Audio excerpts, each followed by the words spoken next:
Hello नमस्कार दोस्तों, मैं ऋषभ आपके चैनल एजुकेशन फॉर ऑल में एक बार फिर से आपका स्वागत करता हूं। आज हम लोग जो एडिटोरिया का जीके का स्मरणीय तथ्य कर रहे थे उसका मैं अगला पार्ट लेकर के आ गया हूं। और बस अब आपका जो है वो स्मरणीय तथ्य और जो है 2 लेक्चर में आपका खत्म हो जाएगा। फिर उसके बाद हम लोग जो है इसमें 150 जो है वो प्रैक्टिस सेट दिया हुआ है, हम लोग उसको करेंगे। तो चलिए हम लोग जो है वो स्टार्ट करते हैं। स्टार्ट करने से पहले अगर आप रेलवे की फॉर्म फिल किए हैं, रेलवे का जो है साइंस का और प्रीवियस ईयर क्वेश्चन करना चाहते हैं, तो दोनों का प्लेलिस्ट बना हुआ है, आप जा करके देख सकते हैं। तो चलिए, पहला स्मरणीय तथ्य कह रहा है कि जल में घुलनशील विटामिन जो है वो बी और सी होता है, वहीं वसा यानी कि फैट में घुलनशील विटामिन जो है वो ए डी ई के होता है। इसको जो है वो कीड़ा से याद किया जाता है। 1 ग्राम वसा के पूर्ण ऑक्सीकरण में कितना ऊर्जा मुक्त जो है वो होती है? तो 1 ग्राम वसा वाला अगर पूर्ण ऑक्सीकरण हो रहा है तो उसमें ऊर्जा जो है 9.2 किलो कैलोरी खत्म होता है। 1 ग्राम ग्लूकोज के पूर्ण ऑक्सीकरण से कितना ऊर्जा मुक्त होता है? तो 4.2 किलो कैलोरी मुक्त होता है। ऑक्सीन श्वसन की संपूर्ण प्रक्रिया संपन्न होती है कोशिका द्रव्य में।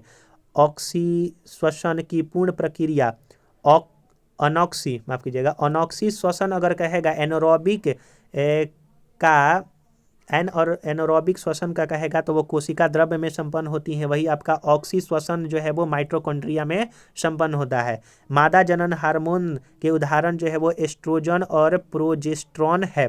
नर जनन हार्मोन जो है वो एंड्रोजन और टेस्टोस्टेरोन है। सबसे छोटी एक कोशिकीय शैवाल जो है वो एसिटाबुलेरिया है। सबसे बड़ी एक कोशिकीय शैवाल माइक्रोसिटिस है। सबसे छोटी गुणसूत्र पाया जाता है शैवाल में। सबसे छोटा गुणसूत्र शैवाल में पाया जाता है।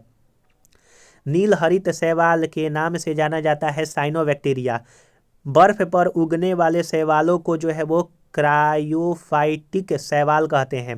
पुष्प का नर जनन भाग जो है वो पुमंग कहलाता है। पुष्प का मादा जनन भाग जो है वो जायांग कहा जाता है। पौधे का जनन अंग पुष्प कहलाता है। चट्टानों पर उगने वाले पौधे को जो है वो लिथोफाइटस कहते हैं, जो कि चट्टान पर उगता है। बालू में उगने वाले पौधों को जो है वो सेमोफाइटस कहते हैं। रेगिस्तान क्षेत्रों में उगने वाले पौधों को एरिमोफाइटस कहते हैं। और दलदल में उगने वाले पौधों को हीलोफाइटस कहते हैं। अम्लीय मृदा में उगने वाले पौधे को जो है वो ऑक्जीलोफाइटस जो है वो कहा जाता है। तो देखिए यहाँ पर अलग अलग प्रकार के पौधे कहाँ पर उगते हैं और उसको क्या कहा जाता है, तो आप इसको एक बार फिर से जो है वो पढ़ लीजिएगा तो अच्छी तरह से याद हो जाएगा। अगला है पैरेनकाइमा उत्तक के कार्य क्या है? तो पौधे में भोजन को संचित करना पैरेनकाइमा उत्तक के कार्य हैं, और यह एक मृत उत्तक होता है पैरेनकाइमा। कोलेनकाइमा उत्तक का कार्य है पौधे को लचीला बनाना। स्क्लेरेनकाइमा उत्तक का काम है पौधे को कठोर बनाना और उसकी जो है वो सहायता एक तरह से करना खड़ा रहने में। प्रकाश संश्लेषण की क्रिया सबसे तेज होती है लाल रंग के प्रकाश में।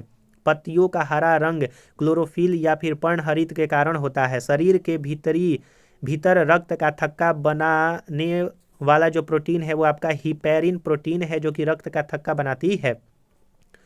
रक्त का थक्का बनाने के लिए अनिवार्य प्रोटीन जो है वो फाइब्रिनोजेन प्रोटीन है। ब्लड बैंक में रक्त को रखा जाता है 40 डिग्री फ़ारेनहाइट पर।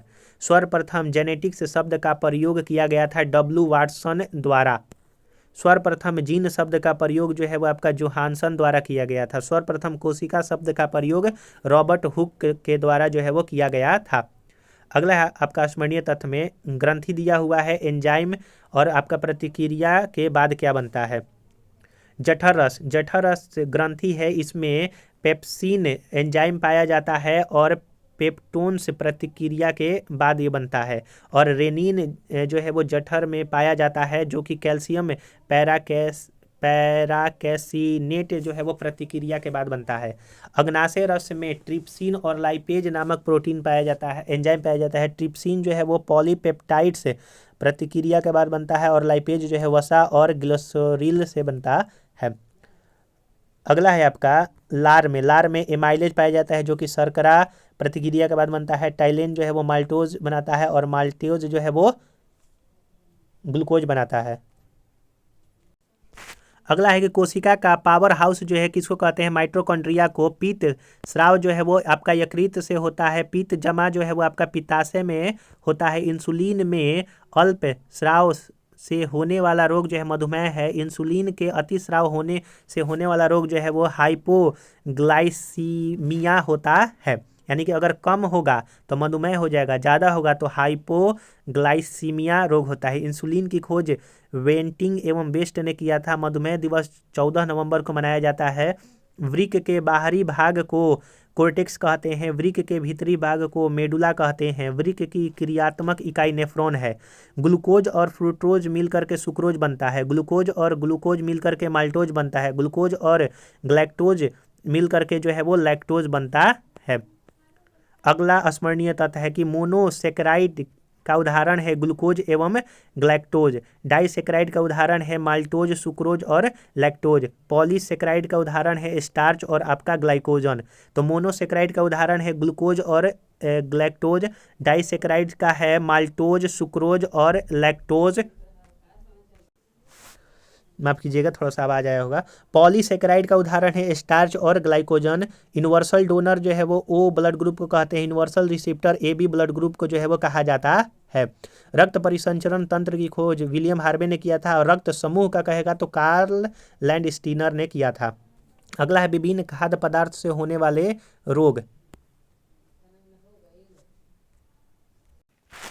अगला है जैसे खाद्य पदार्थ धान में जो है खैरा रोग होता है जिंक के कारण, वाहक उसका है। आम जो है वो आम में जो है वो लिटिल लीफ रोग होता है जिंक के कारण। मटर में मार्स रोग होता है मैग्नीज के कारण। नींबू में लिटिल लीफ होता है कॉपर के कारण। और नींबू में डायबेक रोग होता है कॉपर के ही कारण।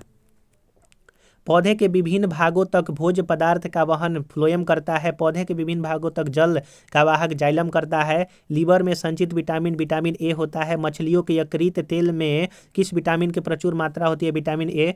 बृहद हार्मोन स्रावित होता है पिट्यूटरी ग्रंथि से। और रक्त दाब का नियंत्रण अधिवृक्क यानी कि एड्रिनल ग्रंथि से होता है। एंटीबॉडी का निर्माण जो है वो लिम्फोसाइट्स में होता है। माफ़ कीजिएगा, थोड़ा सा कुछ आवाज़ जो है आ रहा होगा, उसके लिए मैं माफ़ी चाहूँगा। अगर आपको ये वीडियो पसंद आया होगा तो वीडियो को लाइक कीजिएगा, अपने दोस्तों में शेयर कीजिएगा। अभी तक चैनल को सब्सक्राइब नहीं किए हैं तो चैनल को सब्सक्राइब कर दिया कीजिएगा। अगर आप अभी तक जो है शेयर नहीं किए हैं तो शेयर भी कर दीजिए कीजिएगा। चलिए हम लोग जो अगले वीडियो में मिलेंगे, तब तक के लिए नमस्कार।